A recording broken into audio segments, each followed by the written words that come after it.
Hello दोस्तों, कैसे हैं आप लोग।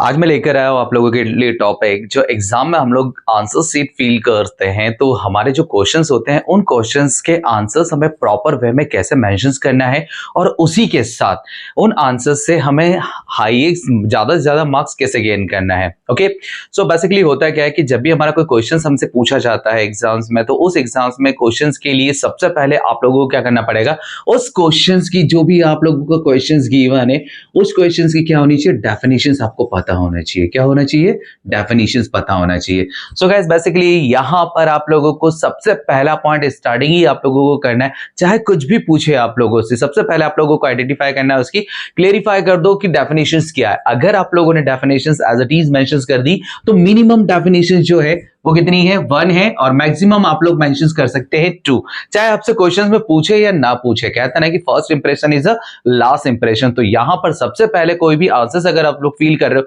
चाहे वो आपका मीनिंग से रिलेटेड हो, इंपॉर्टेंस से रिलेटेड हो, या फिर सिग्निफिकेंस से रिलेटेड हो, या डिफरेंस हो, अगर डिफरेंस भी पूछे जाते हैं तो सबसे पहले दोनों चीजों में, जिन चीजों में आपसे डिफरेंस पूछे जा रहे हैं उन चीजों की डेफिनेशंस आप लोग यहां पर क्या कर दीजिए, डेफिनेशंस या मीनिंग मेंशंस कर दीजिए। क्लियर? तो सबसे पहले आप लोगों को डेफिनेशन मेंशंस करनी है, उसके बाद आप लोगों को यहां पर मीनिंग मेंशंस करनी है। ठीक है, सो गाइस बेसिकली अब मीनिंग में क्या है, तो जो एज इट इज बुक में दे रखी है वही अगर आप लोग लर्न कर सकते हो वो कर दीजिए, या फिर आप आपकी ओन लैंग्वेज में उसको एक्सप्रेस कीजिए, जिसमें आप इजी वे में किसी भी चीज को कितने अच्छे तरीके से एक्सप्रेस कर सकते हो, दर्शा सकते हो, बता सकते हो। ठीक है, तो बेसिकली यहां पर आप लोगों को जो मीनिंग दिखानी है वो मीनिंग आप लोगों की कैसे होनी चाहिए, सिंगल पैराग्राफ में होनी चाहिए। ठीक है, मतलब आपको जो पैराग्राफ लेने हैं उसकी अकॉर्डिंगली यहां पर आप लोगों को जो है वो शॉर्ट समराइज आपकी मीनिंग होनी चाहिए, जिसमें ऐसी सारी बातें इंक्लूड होनी चाहिए जहां पर आप लोग जो पॉइंट समझाना चाह रहे हो उसकी वो सारी की सारी डिटेल ऑलरेडी आ जाए, मतलब सारे पॉइंट एक साथ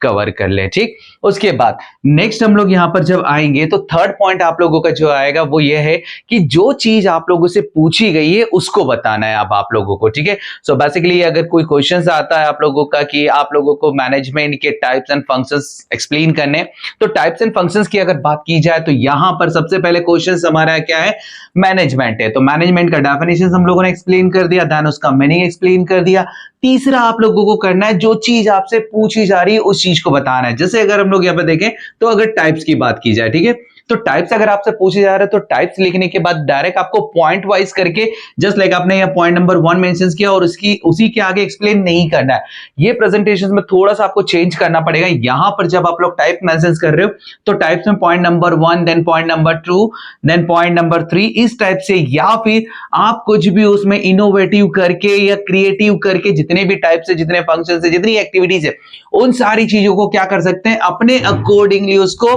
आपको क्या करना है, यहां पर चेंज करना है। और वो चेंजेस कैसा रहेगा, आपको डायग्रामेटिकली उसको क्या करना है, रिप्रेजेंट करना है। ठीक है, तो इन चीजों से आपके मार्क्स भी स्कोर ज्यादा होते हैं। ठीक है, नाउ ये चीज कंप्लीट होने के बाद आपको फिर नेक्स्ट आना है जो आपसे पूछा गया है, फिर यहां पर आपको आ जाना है आपके फंक्शंस पे। ठीक है, फंक्शंस के लिए भी क्राइटेरिया आपका सेम रहेगा। अब जिस भी पैटर्न में, चाहे आप लोग बॉक्सेस बना करके रिप्रेजेंट कर सकते हो, इतने टाइप से, इस टाइप से आप लोग मेंशंस कर सकते हो। अगर इस टाइप से आप मेंशंस नहीं करना चाहते हो, आप लोग इस टाइप से मेंशंस कर सकते हो। ठीक है, तो बेसिकली क्या करना है, आपको आपका आंसर जो मेंशंस करना है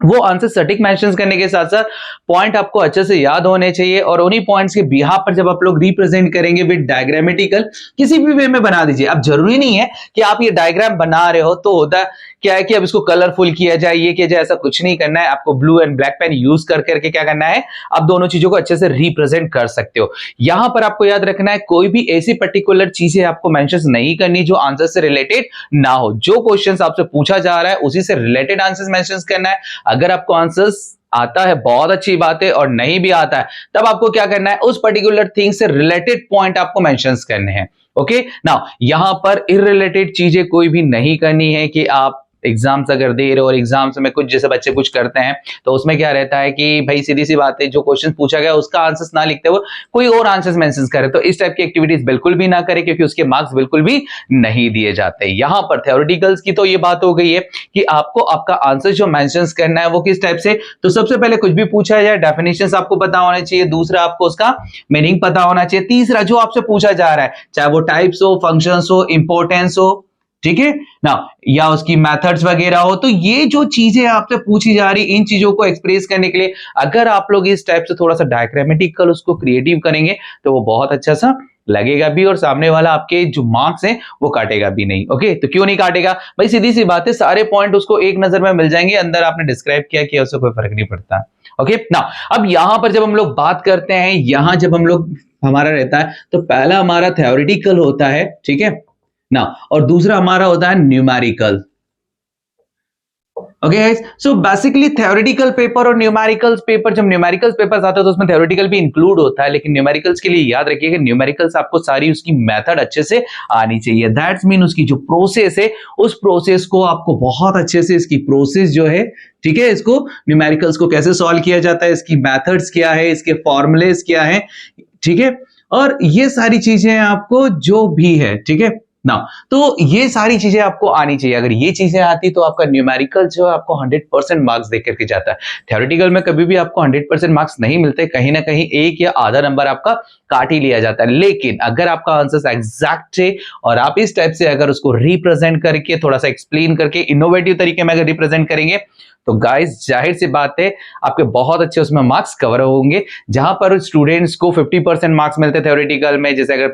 8 मार्क्स का क्वेश्चन है तो 4 मार्क्स मिल रहे हैं, तो इस टाइप से एक्टिविटीज अगर आप लोग करते हैं तो उसमें आपके जो 5 मार्क्स आ रहे हैं वो 7 या 8 होने के भी चांसेस हो जाते हैं। ओके, सो गाइस इसी टाइप से आपको आपके एग्जाम पेपर्स में सबसे पहले, और एक और खास बात याद रखना है कि आप जब भी आपका कोई भी आंसर्स मेंशंस कर रहे हैं तो उस आंसर्स को मेंशंस करने के लिए गाइस याद रखिएगा उसका जो सीक्वेंस है, वो सीक्वेंस आपको याद रखना है कि जो भी आप आंसर्स लिख रहे हो उसका क्वेश्चन नंबर है, ठीक है, किस क्वेश्चंस का आप आंसर्स लिख रहे हो। और याद रखिएगा जब भी आपका पेज टर्नओवर होता है तो लास्ट की 1-2 लाइन वाले में कभी भी क्वेश्चंस का आंसर्स आप लोग मेंशंस ना करें। नया क्वेश्चन से लास्ट में 1-2 लाइन अगर बच रही पेजेस की तो उन पेजेस को आप लोग उन लाइन को छोड़ दीजिए, नया क्वेश्चन नए पेज से लीजिए, ठीक है। उससे क्या होगा कि 1-2 चीजों में कंडीशंस ये होती है कि कभी कभी जो आंसर्स हम लोग ये करते हैं तो वहां पर हमारे आंसर्स जो है वो मिक्स हो जाते हैं, ठीक। हालांकि रिप्रेजेंट करने के लिए हम लोग लाइन खींच देते हैं, लेकिन कभी कभी हमारे पास टाइम भी कम होता है, तो इन्हीं चीजों के चलते हुए हमको क्या करना है, सारी चीजें जितने भी क्वेश्चंस, वैसे 3 घंटे बहुत होते हैं आप लोगों के लिए, तो उन 3 घंटों में आपको क्या करना है, नॉमिनल आपके जो 15 या 16 क्वेश्चन ही पूछे जाते हैं, ठीक है, और 15 और 16 क्वेश्चन का आंसर 3 घंटे मेरे ख्याल से बहुत ज्यादा होता है, ठीक। सो गाइस इस चीज को ध्यान में रखना है, आपको क्या करना है, इनोवेटिव क्रिएटिव तरीके से आपको आंसर्स को रिप्रेजेंट करना है, ठीक। दूसरा तरीका याद रखिएगा, इन चीजों को अगर आप लोग मेंशन करते हो, जो चीज आपसे पूछी जा रही है इसमें डेफिनेशन, मीनिंग, और उसके बाद जो कंटेंट आपसे पूछा गया वो आपको एक्सप्रेस करना है, लेकिन उसको एक्सप्रेस करने से पहले उस चीज को पहले एक पेज पे, पूरे पेज पे डायग्राम बना करके बता दो, ठीक है, तो उससे क्या रहेगा, फिर उसको आगे आप एक्सप्लेन करते जाओ, ठीक। तो कुछ लोग कहते हैं कि क्या पेजेस भरने से मार्क्स मिल जाते हैं, नहीं गाइस, पेजेस भरने से मार्क्स नहीं मिलते, आप जितने अच्छे तरीके से आंसर्स को रिप्रेजेंट करेंगे उसी के आपको मार्क्स मिलेंगे, अदरवाइज आपको मार्क्स नहीं या कम मिलने वाले हैं, ठीक है। तो अपने मार्क्स अगर अपने को अच्छे से स्कोर करना है तो स्कोर करने के लिए ये जो प्रोसेस है, इस प्रोसेस को अप्लाई कीजिए, डेफिनेटली गाइस आपके जो मार्क्स हैं अगर वो 50% आ रहे हैं तो वो 70 या 80 क्रॉस कर जाएंगे। ओके, सो ये सारी चीजें हैं। नाउ क्वेश्चन नंबर आपको क्लियरली मेंशंस करना है, लास्ट की 1-2 लाइन, 3 लाइन, 4 लाइन अगर बच रही तो वहां पर आपको नया क्वेश्चन स्टार्ट नहीं करना है, नया क्वेश्चन स्टार्ट करने के लिए आपको क्या करना है, नया पेज ही यूज करना है। Okay, so guys all the best आप लोगों के एग्जाम्स के लिए, थैंक यू, बने रहिए।